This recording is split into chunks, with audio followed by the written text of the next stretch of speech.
Hey guys, and welcome to episode number 103 of Diehlman at Halftime, the NBA podcast that tops all others. I'm your host, Larry Diehlman, joined by my co host, Christy Pietro. If you're joining us for the first time, it's great to have you. And if you've been a regular listener, welcome back. We have a lot to cover today and not a lot of time to do it. We'll look at a general overview of the NBA this week and then discuss some important topics across the association.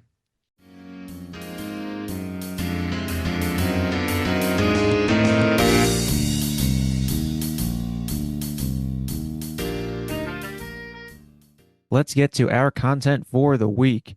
The biggest story in the NBA this week is that we have some awards to announce. The All NBA teams were released on Sunday, and on Friday, the All Defensive teams were announced. So let's start off with the All NBA teams. On the first team, we have Shai Gilgeous-Alexander, Nikola Jokic, Victor Wembanyama, Luka Doncic, and Cade Cunningham. Second team, Jaylen Brown, Kawhi Leonard, Kevin Durant, Jalen Brunson, and Donovan Mitchell. And then rounding out the third team, Tyrese Maxey, Jamal Murray, Jalen Johnson, Jalen Duren, and Chet Holmgren. Then going over to the defensive teams, there's only two teams for defense. So on the all defensive first team, Victor Wembanyama, Chet Holmgren, Asar Thompson, Rudy Gobert, and Derek White. And on the second team, Bam Adebayo, Scotty Barnes, Kason Wallace, Dyson Daniels, and OG Anunoby. A lot of great names on that list. And of course, with any list, you always have to think of who got snubbed. I would say on the all NBA teams, possible snubs were Anthony Edwards and Denny Avdia.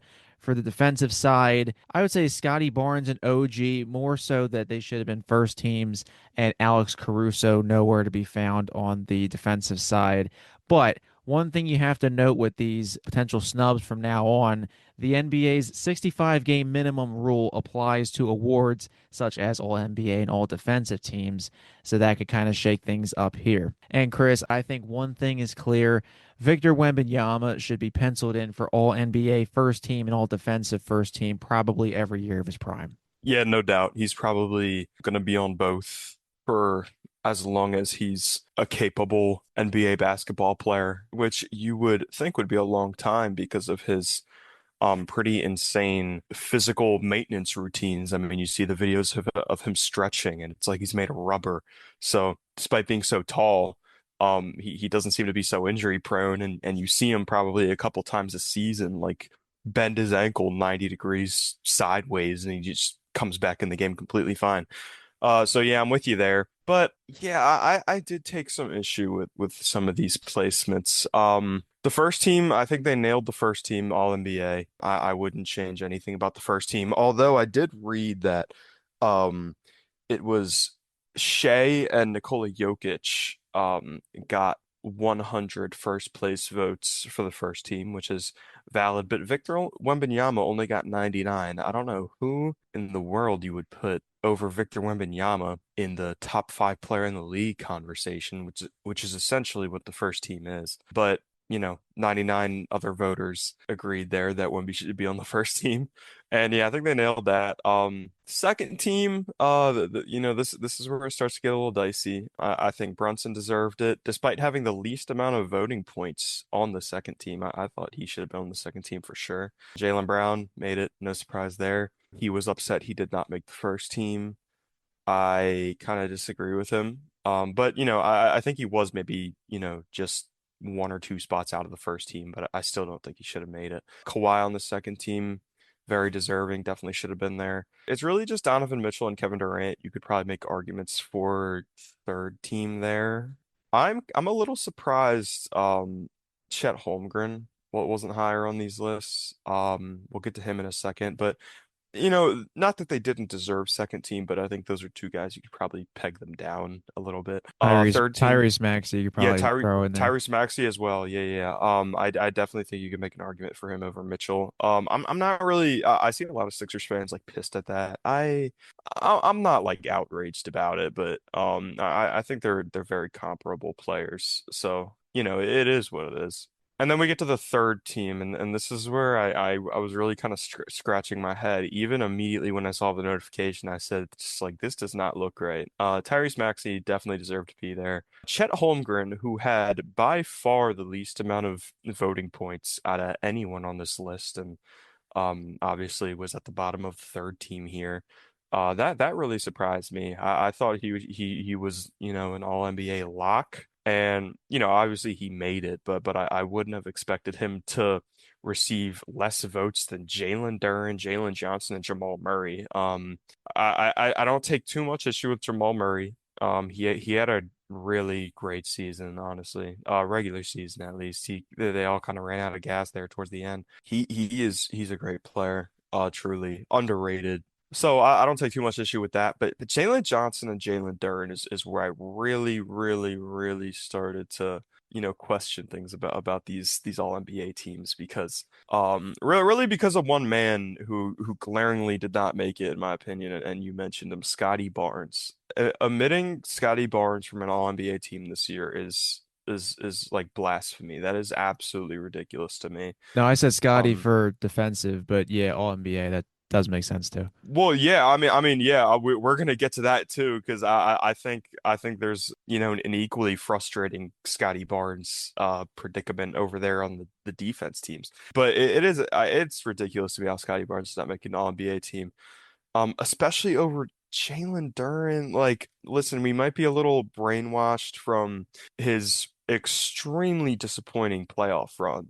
I mean, he looked like a different player in the playoffs in a bad way. He looked nothing like himself from the regular season. He had a really, really great regular season. So, I don't want to take that away from him. He was, he kind of broke out this year. He was a stud for Detroit, probably their second best player. But I mean, Scotty Barnes is the number one on a team that made a significant jump in wins, one that we weren't really expecting out of them. I think he's arguably like a top three defender in the league, and that applies to the all defense team discussion as well. So it's kind of ridiculous to me how he did not make an All NBA team. Jalen Johnson too. I could make an argument for not being an all NBA player, but he also had a great season. These guys had great seasons, but I mean, when you see Scotty Barnes omitted from the list entirely, Bam Adebayo, I think might have a stronger case than these guys. Maybe Karl Anthony Towns as well. Cat had a pretty inconsistent regular season, but yeah, I mean, like, I don't really think Jalen Duren is like the worst placement we've ever seen, nor is Jalen Johnson. But I mean, when you're leaving guys off like Scotty Barnes, that's a bit ridiculous to me. Denny Avdia is another name where, you could definitely make a case. He was terrific this season.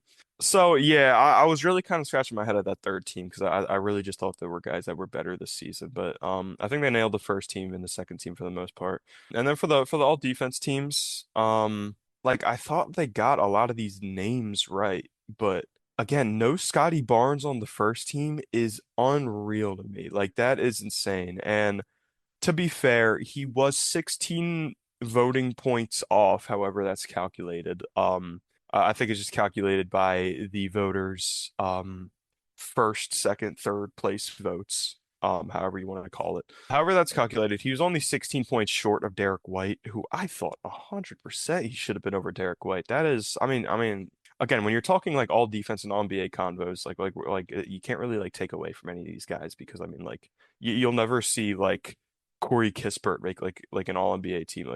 There will never be a snub that ridiculous. But like, and Derek White's a great defender, as is Jalen Duren's a great basketball player, but Scotty Barnes over Derek White's a bit ridiculous to me. And I think if you go throw in Scotty Barnes over Derek White, I think that's a perfect all defense first team. Wembanyama, Holmgren, Asar Thompson, I was happy to see made it convincingly, and Rudy Gobert, who a lot of people hate, but he's absolutely still got it. He's one of the most impactful defenders in the league, arguably the most impactful defending big man other than Wemby, because he's just in a tier of his own. But Scotty Barnes below Derek White is ridiculous to me. But like you go throw Derek White in the second team with Kason Wallace and Bam Adebayo and OG and Dyson Daniels. I think that's a solid, safe second team right there. So yeah, I mean, throughout both of these teams, there's a common denominator in my frustrations, and it's just the disrespect to Scotty Barnes, who like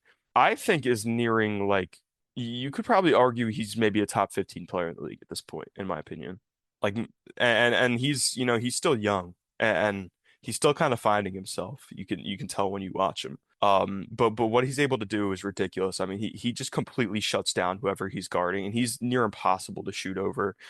He's just long and he's extremely physical and extremely strong.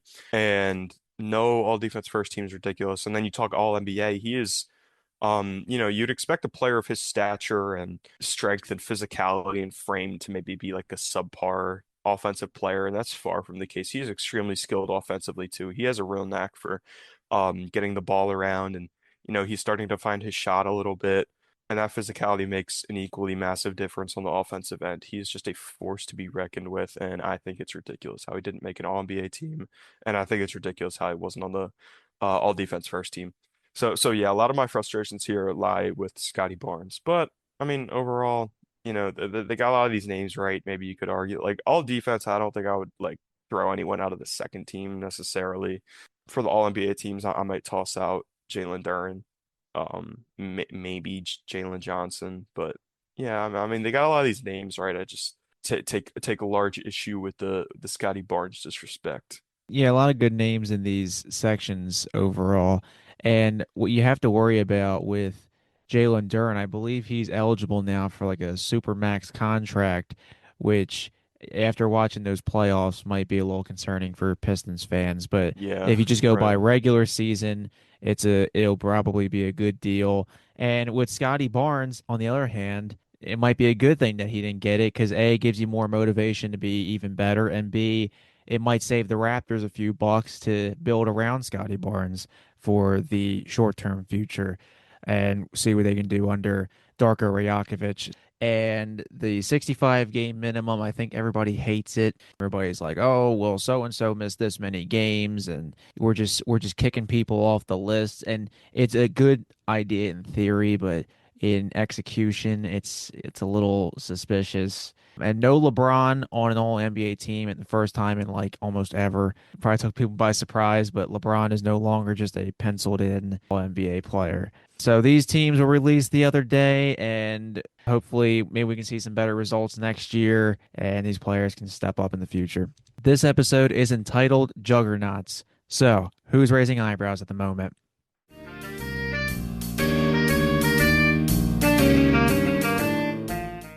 All right, so Larry gave me the honor of introducing, obviously, the more intense of our two conference final series, Knicks Cavs. Just a really grit and grind series, just back and forth blows from both teams. Here as the Knicks lead 3-0, with game four here tonight at 8 p.m.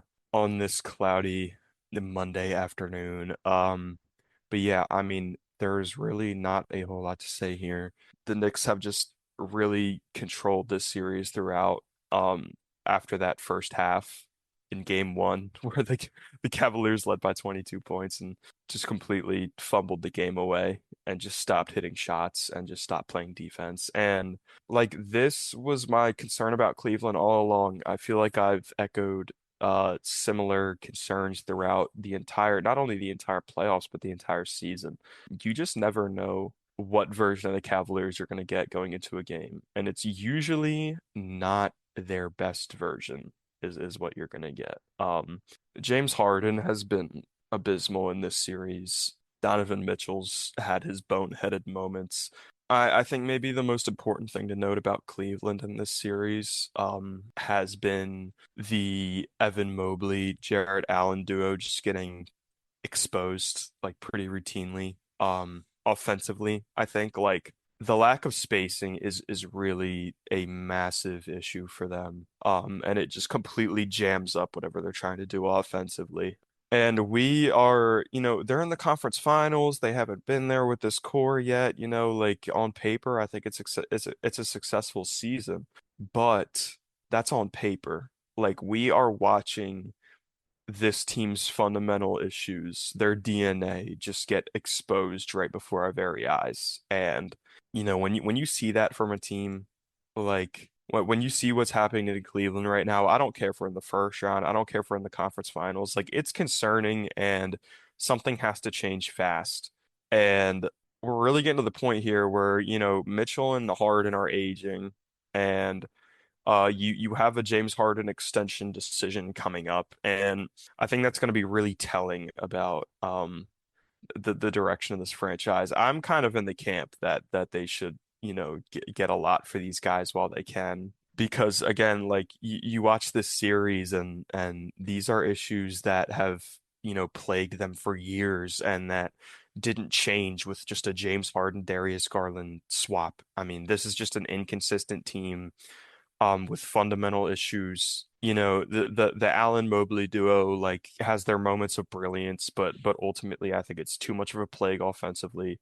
Donovan Mitchell has his inconsistencies. James Harden has maybe more inconsistencies. I really just don't like this core, even though they were able to gut out series against two good opponents in these playoffs. Maybe I'm being a bit too overreactive here, but yeah, I'm just kind of concerned about how Cleveland's going to approach the James Harden decision this offseason. And probably the second most notable thing just about this series in general, besides the massive historic comeback in Game 1 from the Knicks in the Garden, which was electric as much as I hate to say it as a Sixers fan, was Kenny Atkinson's comments regarding how they are analytically up 2-1 in this series, and they've won two games analytically based off the expected points metrics.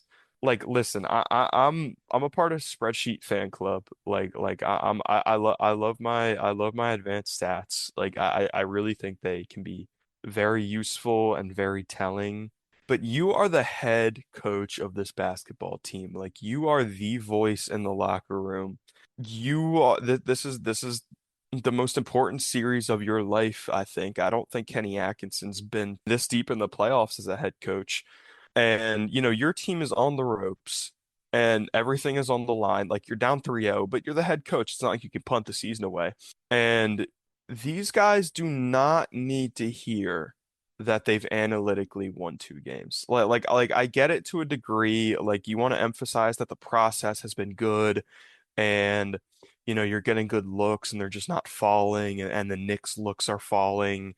I understand but I think it's a take that and a message that kind of comes out of frustration. And these guys just need to hear like, hey, like we just got to win the next game. We just got to focus on Monday night like that. And that's got to be the message. Like I think that should be the message whenever you're down in a series. Just like because it's so easy to get ahead of yourself and to start thinking in hypotheticals when you're um when you're dealing with the pressure of being down in an NBA playoff series. Like these guys need to hear and need to believe that the only game that matters is Monday night and just focus on winning Monday night and we'll deal with game 5 when it comes. That's what they need to hear. They do not need to hear that they've analytically won two out of three games in this series. Like shut up. Like that is so annoying to me. And it really and it's really frustrating to me because man, I don't think the spreadsheet bros, I don't think the spreadsheet fan club is going to recover from this one. I mean because the eye test fan club is having a field day with this one because of just how ridiculous it was. So we may never see advanced stats recover from this devastating blow here by Kenny Atkinson. Maybe using analytics in the absolute worst possible scenario. But yeah, I mean that's really anything substantive that's happened in this series. The Knicks are up 3-0. The Cavs look completely drained, and they did after game 1, and that comeback. And we should see the Knicks rout them here in Cleveland, to end this one in 4 games. And yeah, I mean the Knicks in the finals is going to be awesome. To be honest, the NBA finals back in MSG, it's going to be electric. The Knicks have been playing their best basketball of the season, and honestly, that we've seen from them in a long, long, long time, these playoffs. So, this one should wrap up tonight. This series, as Chris said, yeah, probably the most riveting series of the playoffs so far. Yeah, definitely. Kenny Atkinson with that 2 of 3 analytical comment, bro. That's how you analytically get fired for saying something Honestly, boneheaded like that. something that made so many rounds and frustrated so many peoples and probably frustrated the locker room and the front office equally as much. Like you're not wrong. Like that could play a role in it. And if something were to happen to his job this offseason. The fact that Kenny Atkinson was the coach of the year last year, and now all you see on like Twitter is people are saying like, can Kenny Atkinson like legitimately be fired? It just shows you the business the NBA and other sports leagues are, and how things can change so quickly. Well, what And have me and you been saying all season? That he was carried by who last year? Our boy um, over in Phoenix, Mr. Ott, Jordan Ott. the boy. And Chris, you said that Kenny Atkinson has not been in this position as a head coach, but he was an assistant on the Warriors 2022 championship run, just saying. So he's been in this position before, just not as the head On his guy. little revival arc after being abysmal in Brooklyn, right? He was the Yeah. head coach Yeah. there, yeah. Yeah, and Chris pretty much hit on all the main points. The Cavs had a 93-71 lead with 7:52 remaining in game one, 22-point lead, and the Knicks finished the game on a 44-11 run. It was the thing in game one was that Jalen Brunson was frying James Harden alive. Every possession, they switched on Harden, and Jalen Brunson went to work like there was no tomorrow. Kenny Atkinson did not use like a single timeout, and then they were asking him about it, and he was like, "Well, I like to hold my timeout." It's like, bro, one of your best players is getting absolutely cooked in man coverage, and the momentum is with the home team, and you don't want to use a timeout. Like that game right there, I think the series, if this series ends tonight, the series ended in that single moment. I don't know how like you were able to blow that big of a lead that quickly, but here we are.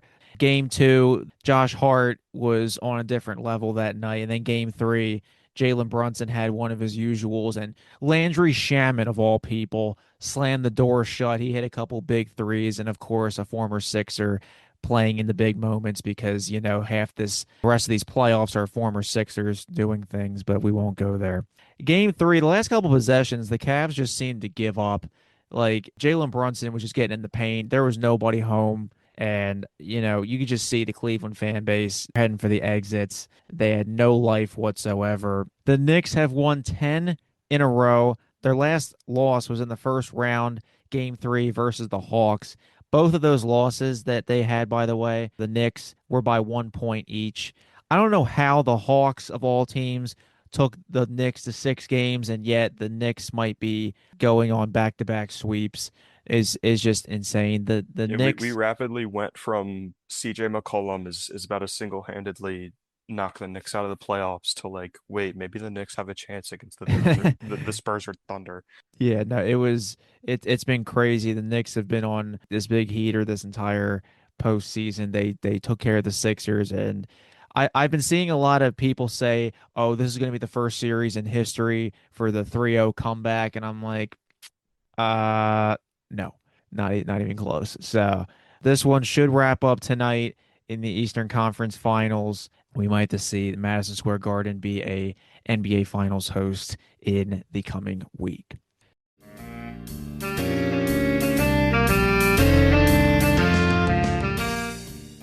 All right, let's go to the other side of things. In the Western Conference Finals, we have the Thunder and Spurs, and this series is now tied at 2 games apiece. And there are only 2 words to describe this series. Oh, it has been truly spectacular, and game one did not disappoint. We knew this was going to be a matchup most likely for years to come. Game one was a movie in double overtime in Oklahoma City. Victor Wembanyama had 41 points, 24 rebounds, and 3 blocks. Shea Gilgeous-Alexander, 24 points, 12 dimes, 5 steals.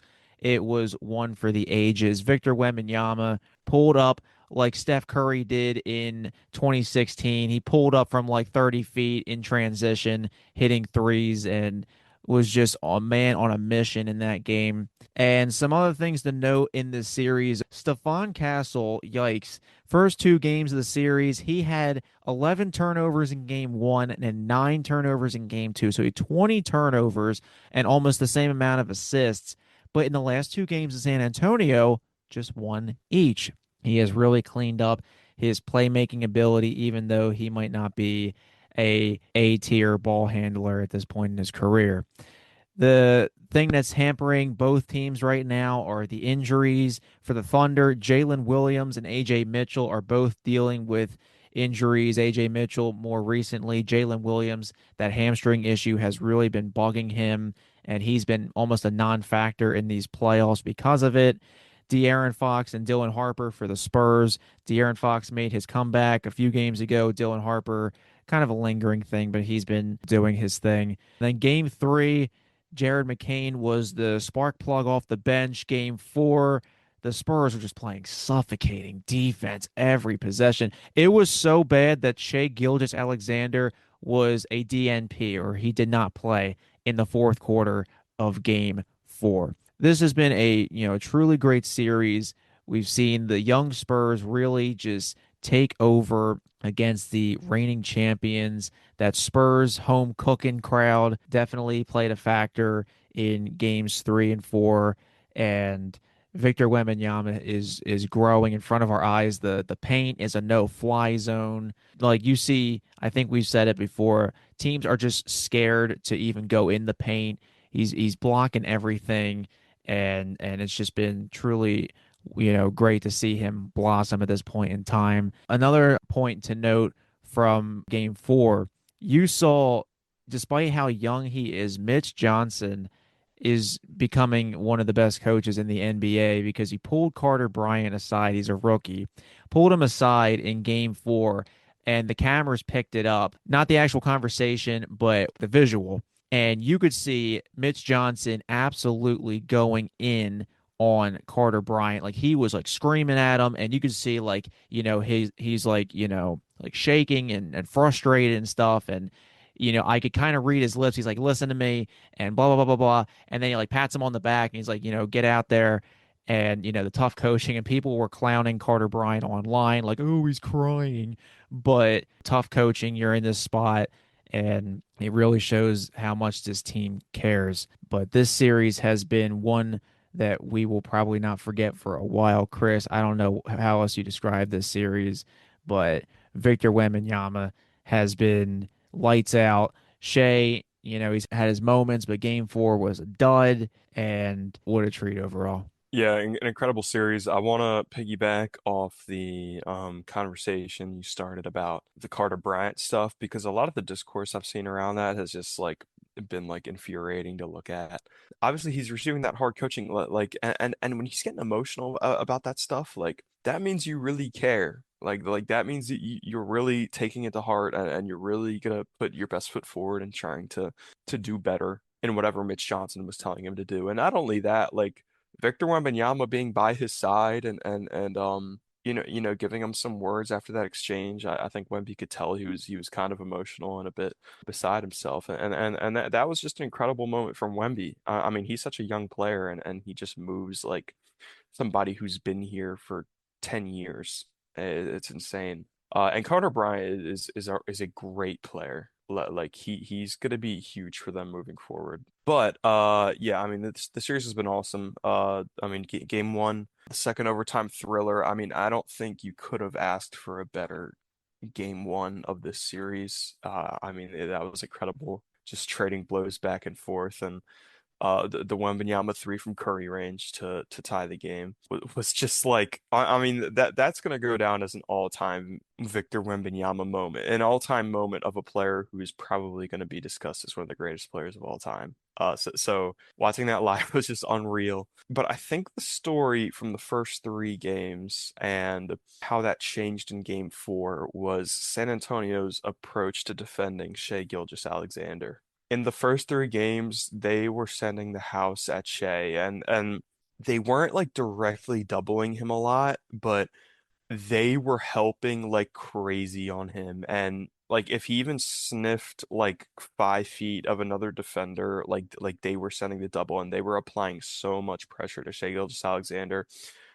They were not allowing him to get in any sort of consistent rhythm, getting to his spots.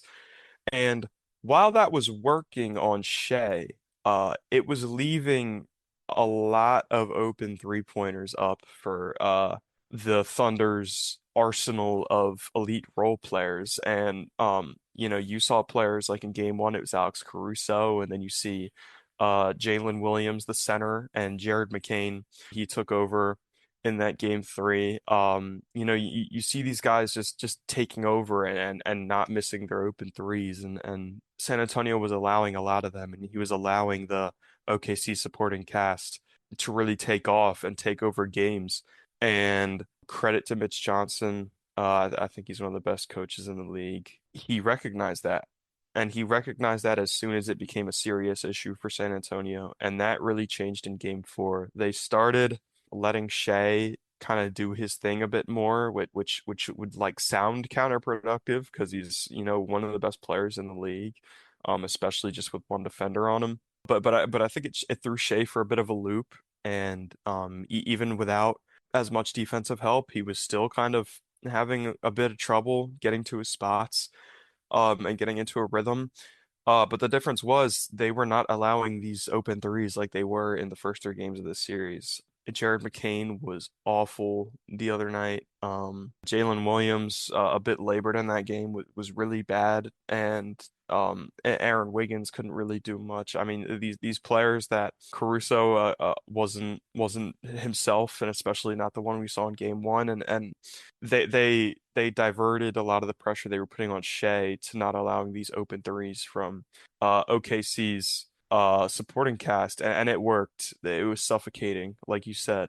And it's going to be really interesting to see how OKC responds to this because I think it's rare. It's almost, we almost never see this where the two highest level teams in the league are going blow for blow, and there are pretty like glaring advantages taken by one team, and then you see the other team fire back and adjust, and this is just the highest level of basketball. I'm treating this as a fan like the NBA Finals. This is so much fun to watch, and it's going to be super interesting, I think, to see how Mark Daigneault kind of accounts for this new attention of the Spurs defense. Shea has just while I think in the beginning of the series he was making really good decisions with the ball in his hands, despite not really being able to establish an offensive rhythm.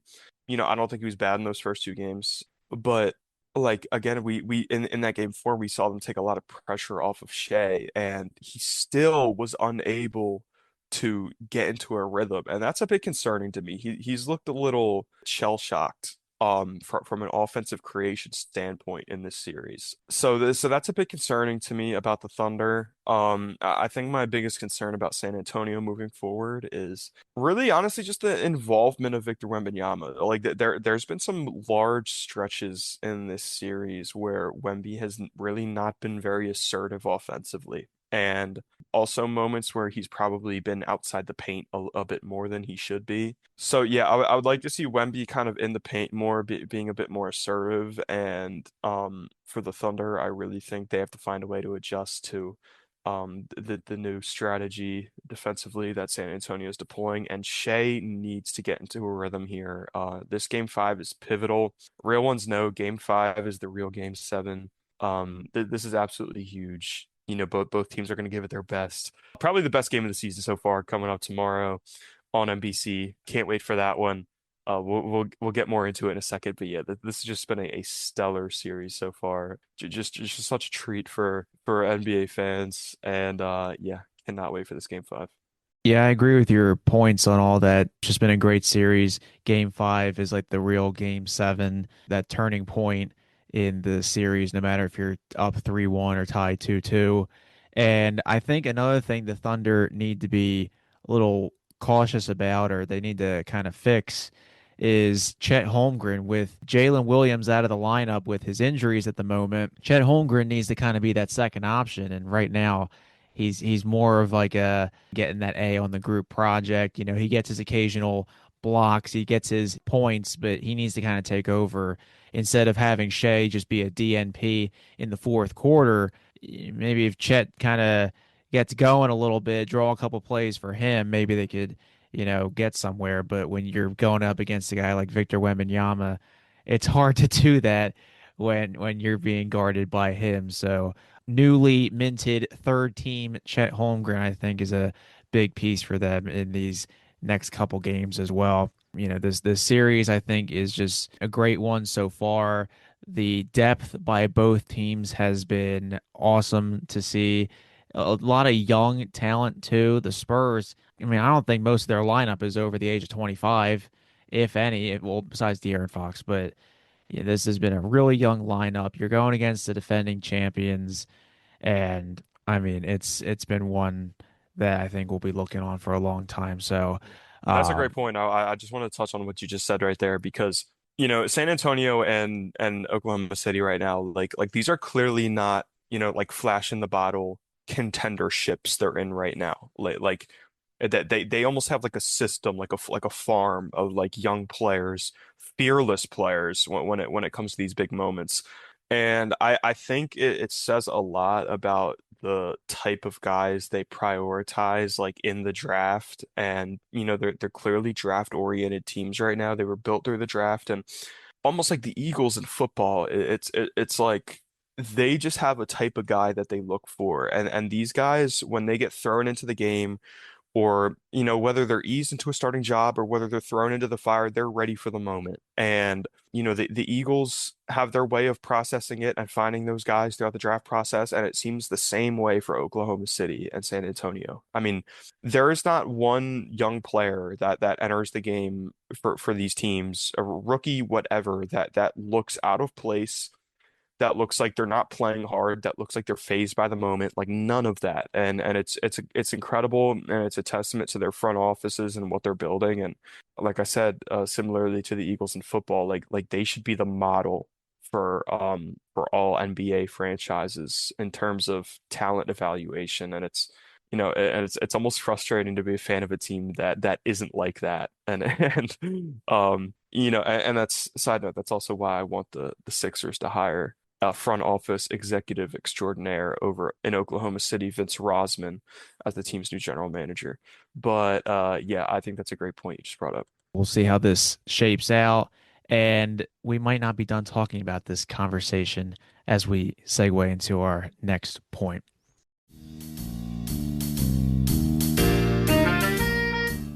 You're right, Larry. Game 5 tomorrow, NBC, Peacock, 8:30 p.m. Spurs, Thunder, as we said earlier. Game 5 is the real Game 7 of the NBA playoffs. I believe the team that wins Game 5 in NBA playoff series goes on to win the series about 275% of the time. Listen, I did not make the data. That's just the numbers are the numbers. You just can't ignore the data there. I am stoked for this one. I think the entire world is stoked for this one. We're back in Oklahoma City after 2 games in San Antonio. A 2-2 series, which is just so perfect and beautiful, and what I think the entire world wanted here. Both teams also taking a game on the road, which is awesome. I mean, this is just shaping up to be like everything we could have wanted and more out of this series. We've had legendary moments from the best player in this series right now, which has been Victor Wembanyama. We've seen really interesting kind of adjustments in strategy, which I mentioned earlier, which is always really fun to watch. It's not really too fun to watch just one team exploiting what another team is doing wrong. It's interesting, and it shows high level coaching when you see these adjustments go back and forth, and it's almost like a boxing fight. They're slugging back and forth. Man, the crowds, the environments, the atmospheres have been so high energy. It's been such a treat to watch all these games. And with that being said, we talked a lot about what the series has been up to this point. So we'll go on to say what we think is going to go down in this game 5. And we will not see the Dillman at halftime viewers until the end of this series. So I think we should go on to predict the rest of this series as well. I think that'd be fun. So, but we'll start here with game five. As we mentioned earlier, San Antonio made a huge defensive adjustment in that game four, taking a lot of the pressure off of Shai Gilgeous-Alexander and putting it on to the open shooters, who were open for 3 games in this series and weren't so open in that game four. And it made a huge difference. Oklahoma City like really had no answers, and they ended up pulling their starters by the fourth quarter, which was smart of them because we'll say it over and over again, game five through game seven. So th this game is going to come down to how Oklahoma City adjusts offensively. And going into a pivotal game five, you want to be the team coming off a win. You want to be the team that the other team has to make a substantial adjustment for, which is San Antonio right now, that they are riding high. So yeah, this is going to be an incredible game. And I think I'm going to trust Oklahoma City here to make the requisite adjustments offensively. Um, th this is a team that's impossible to doubt, as is San Antonio, and that's why this series is so amazing. But San Antonio clapped back down 2-1, made a big adjustment, and from a team that is in the same tier as San Antonio, I expect the same. I expect Mark Daigneault, arguably the best coach in the league, to make the necessary adjustment here. So I'm going to take Oklahoma City at home in this one. Let's go 109, 103 here. I think that they escape, not super comfortably, but I believe they're going to do what's necessary to escape in this game five, and we'll be headed back to San Antonio for a massive, massive game six. So yeah, I think I'm going to take Oklahoma City in this one. And for the series, I think I'll take San Antonio in that game six. Even it up, go to seven. I think that's what the whole world wants. And I said it before these playoffs. I said it before this series. I'll say it again. I got OKC in seven. So yeah, it'll be fun to see if I come out correct there. All righty. So some great points. And with it being 2-2, it is now a best of three series. It's basically 0-0. And OKC with home court advantage is so huge. This is why you're always fighting for those top seeds. You want home court for as many rounds as possible should you continue to advance in the playoffs.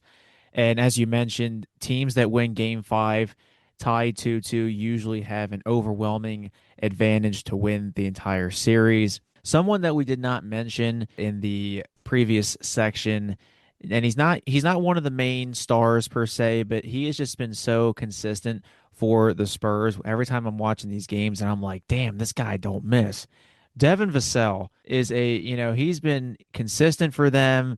He's not on Wemby or Castle's level, but he's been hitting shots. Got to give Devin a shout out there. He's And been incredible. I think what really helped the Spurs, besides the fact that they didn't want to go down 3-1, Chris, did the San Antonio Nuns bless the Spurs yesterday? Maybe that helped things. Yeah, I mean that might be the deciding factor in this series. I If they almost could if they could fly them out to OKC, this series might be a wrap. They might need him. Yeah, yeah. I might be second guessing my prediction here if we see some nuns in OKC. For those of you that didn't see, there were some nuns from the area that attended game four, and they were blessing or praying with Luke Cornett, who's the Spurs backup center. And it just so happened the Spurs blew out the Thunder yesterday. So I don't know. There might be some divine intervention on the Spurs sideline. For my prediction for game five, Chris, ooh, so close.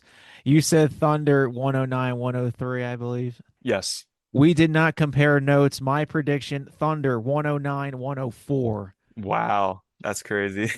So I was kind of afraid to take the Thunder again, given my game one defeat where Chris took the Spurs and, I backfired completely. Who thought that we were going to double OT and Victor Wembanyama was going to just absolutely show off on the Oklahoma City court? But I digress. Game six, oh, I don't know. I think game five is a kind of a lock for the Thunder, or at least it should be, just because I don't think we're going to see the Thunder shoot that bad 2 games in a row coming from a champion. Game six, I don't know. I mean, in my original prediction, I had Thunder in six. Yes, against the Nuggets, I know. So I'm gonna say Thunder take it in six. I won't be surprised if the Spurs force a game seven. I don't know how they would do in a game seven. I mean, if we get seven games, that would be incredible for the NBA fan base. I know Adam Silver will be loving it from a financial standpoint. And I gotta just say, so I'll say Thunder in six. Chris, the NBC Peacock broadcast, I'm sorry, they were having so many audio issues. I think it was game one where it was getting ridiculous. I don't know about you. Maybe this is like a boomer complaint for me. I cannot stand the drone point of views, like whenever they do, especially like the first couple possessions. And I'm like, can I just get the traditional, panning left and right? Like the drone, I can't. I can't. Sorry. I can't lie, like I kind of like it. I think it's kind of interesting Yeah, because but not for like 20 possessions in a row. well, yeah, I mean, like I think at the beginning of the game where like probably nothing substantial is happening yet, and the stakes are the lowest they'll be all game. Like I think it's pretty cool because I think what you're really feeling in the first moments of the game is the atmosphere, like the arena, especially in a series like OKC and San Antonio with like maybe the two best atmospheres in the league right now. Maybe besides MSG. And so I think when you're just starting the game, like right off tip off, you go to the drone shot and you're kind of, meandering around with the drone and compared to the standard broadcast angle, like it's a lot more crowd than you would see with the drone. And I think that's what you're really feeling in the first moments of the game. So I kind of appreciate it like at the very beginning of the game, but yeah, it's not like I'm like fully on board with it. Like I want to see it any more than that. Like I think though it is really cool at the start of the the game. But yeah, I mean that's not totally unreasonable. I don't think to not like it. And yeah, I just it's hard for me to respond to that because I really just don't accept any NBC slander that they've changed the broadcasting game for the NBA this season. It was actually if you remember, one of my top five storylines entering this season. If the NBC broadcast could kind of inject some life into the NBA broadcasts by ESPN and TNT that to me were getting a bit dry and needed some life and at least some competition. And they definitely achieved that goal. So shout out NBC. You guys are the goats. Sunday Night Football is goated, and take all the time you need getting your audio fixed. It's totally fine with me. You guys are the best in the business. Shout out NBC. But did we hear a game seven prediction from you, Larry? If it goes there. Well, to counter that last point, I will say, yeah, NBC has been doing great. Nothing beats the quality coverage from Prime when we missed a whole like two possessions in the Heat Hornets playing game. Right. But game seven, potential game seven, first of all, I don't know. I mean, I could see either team taking it. The home team in game seven usually has pretty damn good odds. I might have decided the Thunder, but if Victor Wembanyama steals the hearts from Oklahoma City, I think that would cement him maybe as the best player in the league. Maybe. Yeah. If there's any player that has the aura to do it, it's him, no doubt. And Victor Wembanyama just casually hitting a half court shot in game four at the buzzer. I mean, come on. I don't know. I think I'll side with the Thunder in game seven, but I could see it going either way. And this one will be wrapping up, as Chris said before, our next episode. And both of them actually will be. Next week will be a NBA Finals preview. So Knicks Cavs might wrap up before the episode's out tonight. hey, Cavs in seven, baby. Cavs in seven. Okay. No, I'm playing. So we'll see how this goes as we head to game five in the Western Conference Finals and game four of the Eastern Conference Finals.